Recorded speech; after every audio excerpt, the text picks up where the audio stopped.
Every day we hear about a lot of precious stones. Some are priceless, while others can be bought for exorbitant amounts of money. One such stone is the world's most expensive diamond, the Kohinoor. Hello, and welcome to our channel. In today's video, we'll be telling you the untold story of the Kohinoor, so make sure you watch this video till the end. Also, before we begin, don't forget to hit that like button and subscribe so that you never miss out on any of our videos. The origin of the Kohinoor is shrouded in myths and legends, making it one of the most sought-after diamonds in history. There are many stories regarding its discovery, but nobody really knows where it came from or how it was formed. We only know that the mine from which it was extracted no longer exists, and the land lies in an area that is now underwater. According to one legend, the Kohinoor was found by a poor shepherd in the Middle Ages. He was tending his flock when his goat climbed up a nearby mountain. As the shepherd went to get his goat down, he saw something sparkling in the goat's mouth. At first he thought it was just a piece of glass, but soon realized it was a diamond. Excited by his discovery, he ran to the local ruler and showed him the stone. The king was astounded by its beauty and immediately claimed it as his own. He then placed the Kohinoor in the royal treasury, where it remained for centuries. Another legend says that the Kohinoor was found by a farmer who was plowing his field. He had been working the land for years without incident, but this time something unusual happened. His plow hit something hard, and when he looked down, he saw the glimmering diamond. Overjoyed at his good fortune, he took the Kohinoor to the nearest jeweler, who was flabbergasted by its size and clarity. The jeweler quickly cut and polished the stone, revealing its true beauty. News of the magnificent diamond spread far and wide, and soon enough, rulers from all over were fighting over who should possess it. Whatever the truth may be, there are records dating back to 1300 AD that mention the Kohinoor being set in a Mogul emperor's staff. Throughout history, it changed hands many times until it ended up with the British East India Company after the Battle of Delhi on September 1857. Since then, it has been part of the British Crown Jewels collection. One interesting fact about the Kohinoor is that it doesn't appear blue when viewed in daylight. Instead, it looks white or colorless. But under artificial lighting conditions, such as candlelight or moonlight, the diamond appears to have a faint blue hue. This phenomenon has led to much speculation over the years, with some believing that the Kohinoor actually isn't a diamond at all, but rather a sapphire. However, this theory is not supported by any evidence, and the consensus among experts is that it is indeed a real diamond. The Kohinoor is one of the largest cut diamonds in the world, weighing in at an impressive 105.6 carats. It's also known as the Great Mogul Diamond, or the Siamantak Money No Law, and according to legend, it was originally much larger than its current size, estimated to have weighed over 300 carats in its rough form. The exact date of its extraction is unknown, but historians believe that it was likely mined sometime between 1295 and 1317 AD during the reign of the Delhi Sultanate. In 1740, Nader Shah of Iran looted and took the diamond to Iran. From there, it made its way to Punjab, where Emir Shah Durrani acquired it in 1759. The diamond then came into the possession of Maharaja Ranjit Singh, the founder of the Sikh Empire.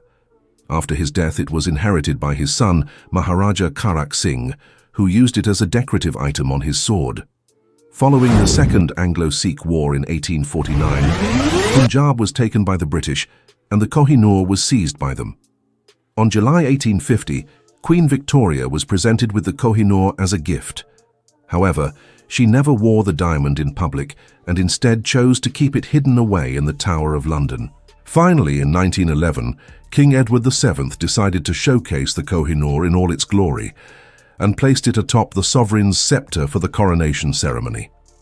Today, the Kohinoor remains part of the Crown Jewel collection and is on display at the Tower of London.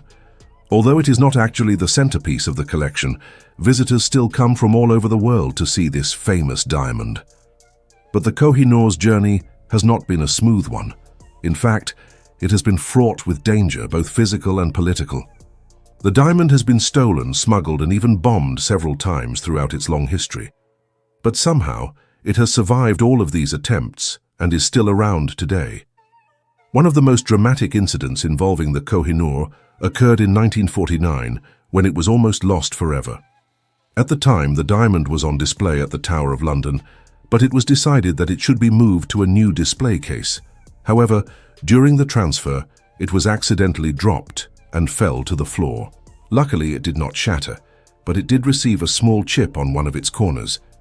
This incident could have been disastrous for the British, who were very protective of the Kohinoor at the time, but thankfully the damage was minimal and the diamond was able to be repaired.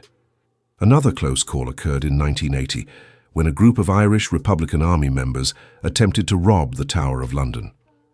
Their plan was to steal the Kohinoor and sell it to raise money for their cause. However, they were unsuccessful in their attempt, and all 4 men were arrested. 2 of them received life sentences, while the other 2 were acquitted.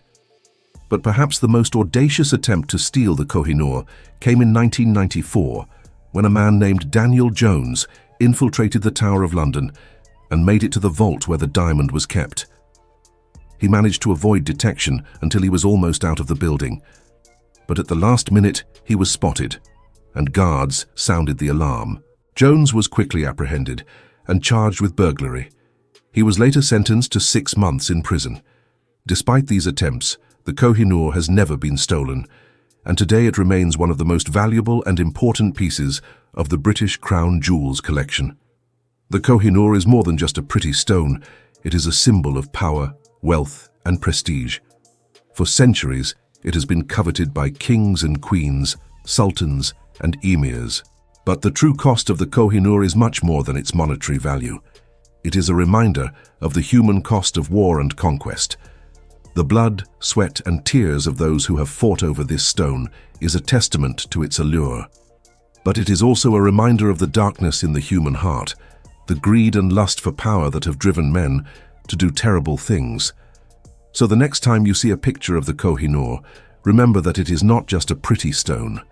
It is a reminder of the human cost of war and conquest. Now let's look at some interesting facts about the Kohinoor that you might not know. Did you know that the Kohinoor has been referred to by different names throughout history? When it was found, it was called the Siamantak Money No Law, which means the mountain of light.